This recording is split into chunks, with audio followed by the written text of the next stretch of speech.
আসসালামু আলাইকুম ফ্রেন্ডস, কেমন আছেন সবাই? আজকের ভিডিওতে আমরা মালয়েশিয়ার কলিং ভিসা সম্পর্কিত বেশ কিছু ভালো খবর বা সুখবর আপনাদের জন্য বলতে পারেন, যারা বাংলাদেশ থেকে কলিং ভিসাতে এই মালয়েশিয়াতে যেতে চাচ্ছেন বা অনেকদিন থেকে অপেক্ষা করছেন, এখন পর্যন্ত যেতে পারেননি, বা 18,000 কর্মী যারা আছেন তাদের জন্য কিন্তু ভালো খবর। ভালো খবরটা কি সেটা কিন্তু অলরেডি আপনারা জানতে পারছেন যে এটিএন বাংলা যে নিউজ চ্যানেল আছে, মূলত সেখানে কিন্তু আমাদের এই কলিং ভিসা সম্পর্কিত বিষয়টা নিয়ে আসলে নিউজ করা হয়েছে। সেখানে 12 লক্ষ কর্মী নেওয়ার কথা কিন্তু বলেছে, এবং কালবেলা যে আপনার নিউজ চ্যানেল আছে বা তাদের যে পত্রিকা আছে সেখানেও কিন্তু আপনার এটা নিয়ে নিউজ করা হয়েছে। স্ক্রিনে আপনার অলরেডি কিন্তু দেখতে পাচ্ছেন। তো কথা হচ্ছে, এখন এই বিষয়টা কিন্তু আপনাদেরকে আগে আমি বলেছিলাম যে ভাই, যে মালয়েশিয়ার শ্রম বাজারটা এটা কিন্তু বন্ধ থাকবে না, এটা কিন্তু খুব শীঘ্রই খুলে যাবে। এবং এই মাসে যেহেতু আপনার বিস্তারিত বিষয়গুলো ফাইনাল করার কথা আছে কলিং ভিসা নিয়ে, তো আপনারা খুব শীঘ্রই কিন্তু আরো ফাইনালি অফিসিয়ালি আপডেট কিন্তু পেয়ে যাবেন। তো কথা হলো ভাই, একটা বিষয় মূলত পত্রপত্রিকা, টিভি চ্যানেল, নিউজ আসলে কখন আসে? যখন সার্বিক বিষয়, সার্বিক তথ্য যখন সঠিকভাবে পেয়ে থাকে, তারপরেই কিন্তু আপনার পত্রপত্রিকা, টিভি চ্যানেল, নিউজে কিন্তু দেওয়া হয়ে থাকে। তো এখন বুঝতেই পারছেন যে বাংলাদেশ থেকে অবশ্যই কলিং ভিসাটা খোলা হবে, সে কারণে কিন্তু এই পত্রপত্রিকা বা টিভি চ্যানেল, নিউজে কিন্তু দেওয়া হয়েছে। তো কথা হলো ভাই, যতক্ষণ না পর্যন্ত আপনারা অফিসিয়াল কোনো আপডেট পাবেন, ততক্ষণ পর্যন্ত কোনো এজেন্সি, কোনো দালাল, কোনো সাব এজেন্ট বা যারা মাঠ কর্মী আছে গ্রাম্য পর্যায়ে, তাদের কাছে কোনো টাকা পয়সা, কোনো ডকুমেন্টস বা দেখাচ্ছে মেডিকেল করার জন্য আপনাকে যদি বলে থাকে, এগুলো আপনারা কোনোভাবে করবেন না যতক্ষণ না পর্যন্ত আপনারা সঠিকভাবে একটা তথ্য পাচ্ছেন। ঠিক আছে, অলরেডি কিন্তু আপনার নেপাল থেকে মালয়েশিয়ার যে কর্মী নেওয়ার বিষয়টা, সেটা কিন্তু স্টার্ট হয়ে গেছে।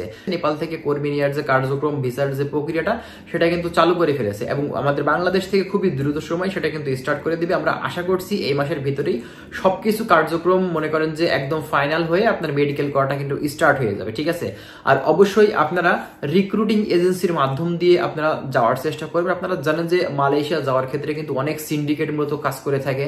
তো এখানে কিন্তু আপনার অনেকে যেতে পারে, অনেকে যেতে পারে না, অনেকে বিপদে পড়ে যায়। আপনারা চেষ্টা করবেন অথেন্টিক একটা মাধ্যম ধরে আপনারা যাওয়ার জন্য। ঠিক আছে, কোনো ধরনের স্থানীয় পর্যায়ের যেসব দালাল থেকে থাকে, মাঠকর্মী থেকে থাকে, তাদের মাধ্যম দিয়ে আপনারা যাওয়ার চেষ্টা করবেন না। আপনারা একবারে ডিরেক্ট একটা সরাসরি ভালো এজেন্সির খোঁজ খবর নেবেন, নিয়ে তারপরে কিন্তু আপনারা সেই এজেন্সিতে ফাইল দিবেন, তাহলে কিন্তু আপনাদের যাওয়ার সম্ভাবনাটা সব থেকে বেশি থাকবে। এখন কথা হলো যে কলিং ভিসার কথা নিয়ে মূলত আসলে নিউজটা করা হয়েছে, যে বলা হচ্ছে 12 লক্ষ কর্মী তারা মূলত নিবে।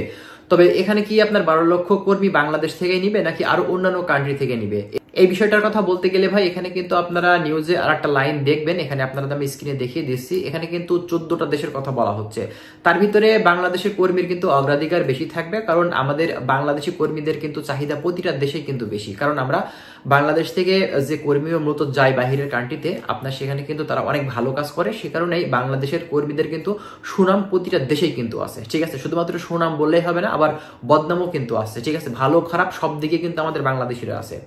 এখন কথা হলো, বাংলাদেশ থেকে কিন্তু 12 লক্ষ কর্মী কিন্তু তারা নেবে না, কিন্তু এটা বলতে হবে 12 লক্ষ না হোক, তার কম হলেও কিন্তু বাংলাদেশ থেকে যে পরিমাণে শ্রমিক এখন বিভিন্ন এজেন্সিতে ফাইল দিয়ে এখন ঝুলে আছে, বা 18,000 কর্মী যারা অনেকদিন থেকে অপেক্ষা করছে, মূলত তারা যদি যেতে পারে তাহলে কিন্তু খুব ভালো একটা ব্যবস্থা আমাদের বাংলাদেশি ভাইদের জন্য হবে।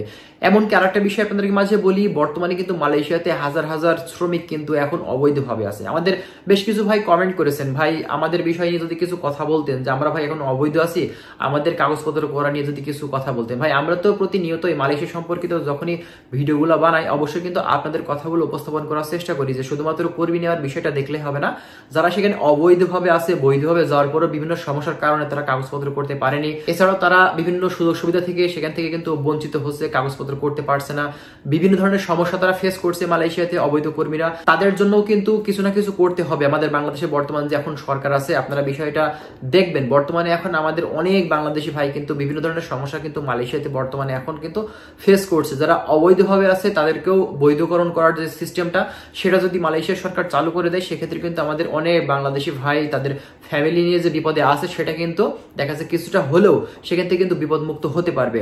অবশ্যই আমাদের ভিডিওগুলো যারা দেখছেন, যারা উপর মহলের লোকজন যারা দেখবেন, আপনারা চেষ্টা করবেন আমাদের বর্তমানে এখন যে সরকার আছে তাদের কাছে বিষয়টা আসলে উপস্থাপন করার জন্য, যে অবৈধ শ্রমিকদের বৈধকরণের যে বিষয়টা, সেটা মালয়েশিয়ান সরকারের কাছে উপস্থাপন করা যায় কিনা বর্তমান পরিস্থিতিতে। এরই সাথে বর্তমানে বাংলাদেশ থেকে যে কলিং ভিসা শ্রমিক নেওয়ার কথা বলছে, সেটা তো আছেই। ঠিক আছে, তো তো যাই হোক বন্ধুরা, আশা করছি বিষয়গুলো আপনারা বুঝতে পারছেন। এবং আরেকটা বিষয় আপনাদেরকে বলি, বর্তমানে এখন ভিসার সিস্টেমটা মূলত মালয়েশিয়ার এর যে প্রক্রিয়াটা বা এর যে ধাপটা মূলত আসলে কিভাবে হয়ে থাকে। আপনি কোনো এজেন্সির কাছে যখন একটা ফাইল দিবেন বা আপনার ডকুমেন্টস বা পাসপোর্ট দিবেন, তারা কিন্তু আপনার মেডিকেল করার জন্য একটা স্লিপ কিন্তু দিবে, এবং ওই স্লিপটা দেওয়ার পর আপনাকে মেডিকেল করতে হবে। মেডিকেল করার পরে আপনার যখন রিপোর্ট আসবে, যদি আপনার ব্যাড রিপোর্ট আসে বা যদি আপনার নেগেটিভ রিপোর্ট আসে, সেক্ষেত্রে কিন্তু হয় সমস্যা। ঠিক আছে, অবশ্যই আপনার মেডিকেল করার পরে আপনার রিপোর্টটা কিন্তু পজিটিভ বা ভালো হতে হবে, তারপরে কিন্তু আপনার ডকুমেন্টস গুলা অনলাইন করা হবে আপনার ভিসার প্রসেসিং এর জন্য। তো এটাই হচ্ছে মূলত কাজ। এখন কথা হলো, আপনারা টাকা পয়সাগুলো কখন দিবেন। আপনারা যে এজেন্সির মাধ্যম দিয়ে যাবেন, ওই এজেন্সিকে আগে থেকে আপনার টাকা পয়সাগুলো কিন্তু দিবেন না।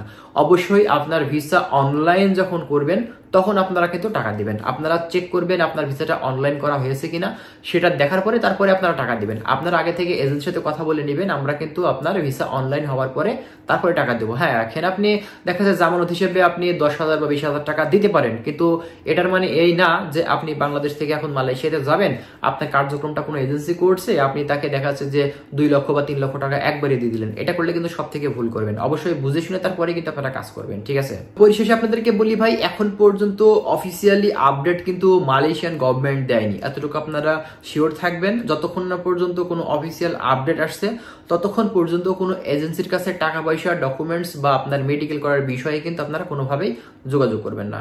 আশা করছি বিষয়গুলো আপনারা বুঝতে পারছেন। তো ভালো থাকবেন সবাই, আজকে এখানে শেষ করছি। আল্লাহ হাফিজ।